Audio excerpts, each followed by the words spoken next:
Bismillahirrahmanirrahim. Assalamualaikum warahmatullahi wabarakatuh. Baik anak-anak ibu semuanya, gimana kabarnya hari ini? Oke. Untuk materi hari ini pada pertemuan kita pada pagi hari ini, yaitunya kita akan membahas masalah pernikahan dalam Islam. Dan di dalam pernikahan ini yang akan kita bahas pada kesempatan ini yaitu tentang pengertian pernikahan, rukun pernikahan, syarat pengertian, dan hukum pernikahan. Nah, sebelum kita lanjut untuk pembahasan selanjutnya, minggu kemarin Ibu sudah memberikan instruksi untuk Anda semua untuk membaca materi kita pada hari ini sebelum kita melakukan pertemuan. Nah, untuk materi yang pertama, kita lihat dari pengertian pernikahan. Pernikahan berasal dari bahasa Arab an-nikah dan dalam Islam berarti akad atau perjanjian untuk menghalalkan hubungan antara laki-laki dengan perempuan yang bukan mahram, nanti menimbulkan hak dan kewajiban masing-masing. Pernikahan adalah sunnah Rasulullah SAW yang juga menjadi jalan untuk memenuhi kebutuhan biologis dan membentuk rumah tangga yang berkah. Nah, ini Anda sebentar lagi akan mengalami yang namanya pernikahan, akan masuk ke dalam dunia pernikahan. Nah, tamat dari sini akan melakukan pernikahan. Kemudian yang kedua, kita lihat hukum pernikahan. Hukum pernikahan dalam Islam, hukum asalnya adalah mubah atau boleh. Namun, hukum asal pernikahan itu dapat berubah menjadi wajib, menjadi sunnah, menjadi makruh, dan menjadi haram. Itu tergantung kondisi kita masing-masing. Kita lihat satu-satu. Yang pertama, hukum pernikahan itu dikatakan wajib. Kapan pernikahan itu dikatakan wajib? Nah, jika seseorang mampu menikah dan dia khawatir jatuh dalam zina, makanya pernikahan bagi dia adalah wajib. Maka dia harus segera menikah. Yang kedua, hukum pernikahan adalah sunnah. Kapan pernikahan ini dikatakan sunnah? Apabila dia sudah mampu secara fisik dan finansial. Dia sudah mempunyai pekerjaan yang baik. Nah, dan dia tidak khawatir terjerumus dosa. Makanya hukum pernikahan bagi dia adalah sunnah baru. Karena dia tidak khawatir. Karena dia tidak khawatir terjerumus dosa. Nah, yang ketiga, itu hukum pernikahannya adalah makruh. Nah, kalau di makruh, jika menikah tetapi dikhawatirkan tidak mampu memenuhi kewajiban suami atau istri. Dia ingin nikah, tapi dia belum memiliki pekerjaan yang tetap dan dia khawatir tidak bisa memenuhi kewajibannya sebagai seorang istri atau kewajibannya sebagai seorang suami. Maka hukum pernikahan bagi dia itu adalah makruh. Dan yang keempat, hukum pernikahan itu adalah haram. Maksud dari hukum pernikahan itu menjadi haram jika tujuan kita menikah itu untuk menyakiti pasangan atau tidak sesuai dengan syariat, ingin balas dendam, ingin menyakiti. Nah, walaupun kita menikah secara sah, tetapi kita memiliki niat yang buruk, maka hukum pernikahan itu adalah haram. Itu dia. Kemudian yang selanjutnya kita akan bahas masalah rukun pernikahan. Di dalam rukun pernikahan, kalau kita berbicara masalah rukun, adalah hal-hal yang harus ada agar suatu pernikahan itu sah. Kalau rukun tidak terpenuhi, maka apapun yang kita lakukan itu menjadi tidak sah. Kalau di dalam rukun pernikahan itu ada 5. Yang pertama ada calon suami. Itu pria yang memenuhi syarat untuk menikah. Yang kedua ada calon istri, wanita yang halal untuk kita nikahi. Yang ketiga itu ada wali nikah. Wali nikah di sini adalah pihak yang menikahkan calon pengantin pria. Pihak yang menikahkan calon pengantin wanita. Biasanya yang menjadi wali nikah ini adalah ayahnya perempuan. Wali nikah ini ada 2. Yang pertama dari wali nasab, yang kedua adalah dari wali hakim. Yang keempat, rukun pernikahan itu adalah 2 orang saksi, di mana yang menjadi saksi itu adalah orang muslim, dia baligh dan dia adalah orang yang adil, baru bisa dia menjadi saksi dalam pernikahan. Dan yang terakhir rukun pernikahan itu adalah ijab dan qabul.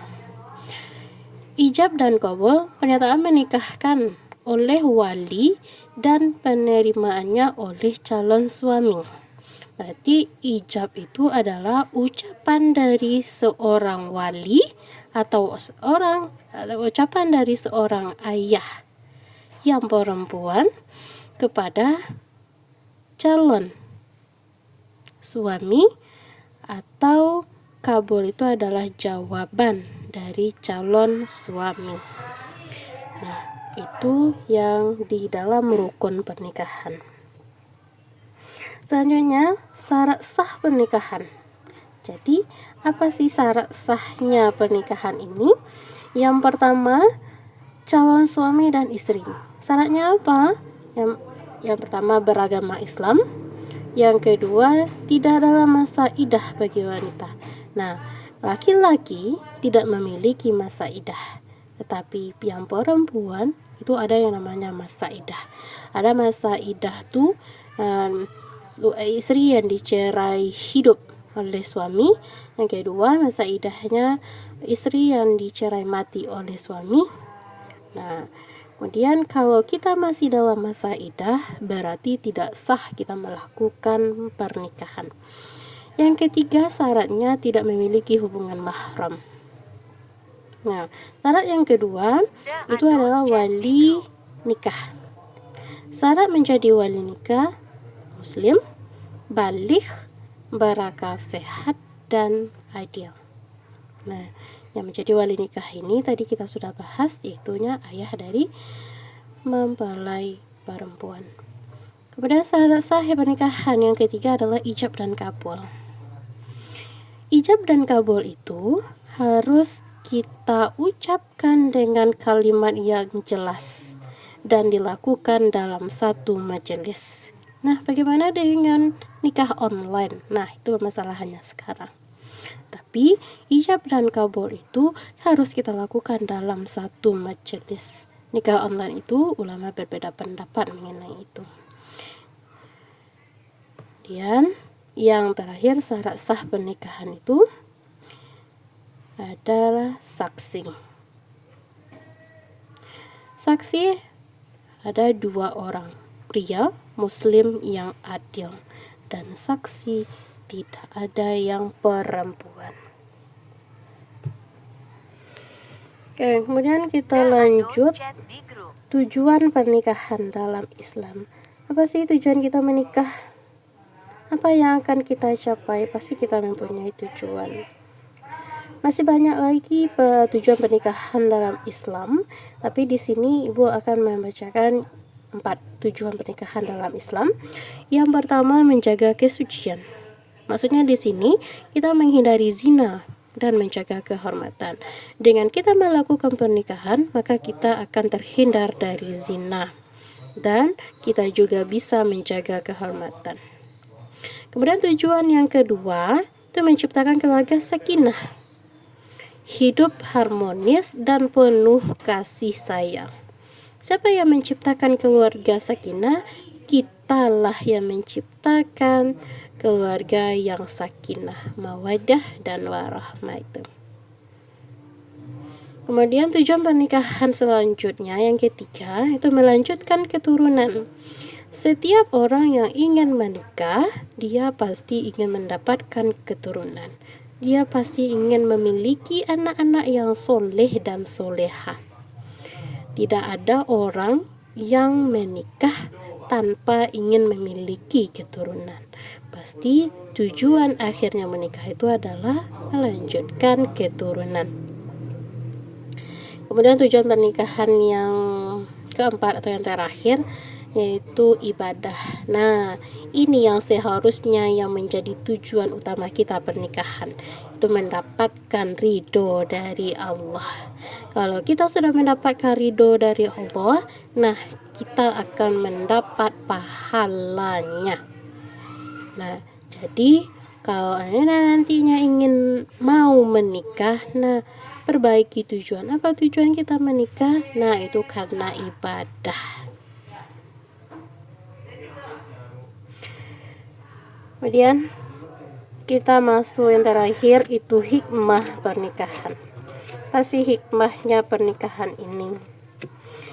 Di dalam hikmah pernikahan, yang pertama itu kita mendapat pahala dari Allah, karena tujuan kita menikah tadi kan untuk ibadah. Nah, di dalam ibadah itu ada pahala. Yang kedua, hikmahnya membangun kerjasama dan tanggung jawab bersama. Contohnya dalam pekerjaan rumah tangga. Jangan semua pekerjaan rumah tangga itu dibebankan kepada yang perempuan. Kerjasamalah di dalam rumah tangga itu. Pikullah tanggung jawab bersama. Karena pernikahan ini bukan hanya dunia saja, tapi kita akhirat nanti bertanggung jawabkan semuanya. Penuhi hak kita, kewajiban kita apa. Nah, sebelum nanti kita melakukan pernikahan, nah kenali dulu apa hak suami, apa sih hak istri. Nah, itu yang perlu kita pahami sebelum kita melakukan pernikahan. Yang ketiga, hikmahnya menumbuhkan cinta dan kasih sayang antara suami dengan istri. Nah, ini sakinah tadi. Ciptakanlah kasih dan sayang, cinta, ciptakanlah dalam kehidupan kita sehari-hari. Kemudian hikmah yang terakhir, menjadi sarana pendidikan anak sesuai nilai-nilai Islam. Nah, karena pendidikan anak tuh memang kita mulai dari keluarga. Nah, itu. Mungkin itu materi kita pada pagi hari ini, dan sebelum Ibu tutup, mari kita simpulkan terlebih dahulu apa kesimpulan materi kita pada kesempatan hari ini. Nah, di sini pernikahan itu bukan hanya sekedar hubungan duniawi, tetapi juga investasi untuk kehidupan akhirat. Nah, dengan memahami pengertian pernikahan tadi, rukun pernikahan, syarat pernikahan, dan hukum pernikahan, nah diharapkanlah pernikahan itu menjadi jalan untuk meraih kebahagiaan. Bukan hanya kebahagiaan di dunia, tetapi kita juga mendapatkan kebaikan di akhirat. Pernikahan ini menyatukan dua insan, antara laki-laki dengan perempuan yang berbeda karakter, dijadikan dalam satu ikatan yang namanya pernikahan. Nah, mungkin itu bahasan materi kita pada kesempatan kali ini. Sudahi dengan wabillahi taufiq wal hidayah. Assalamualaikum warahmatullahi wabarakatuh.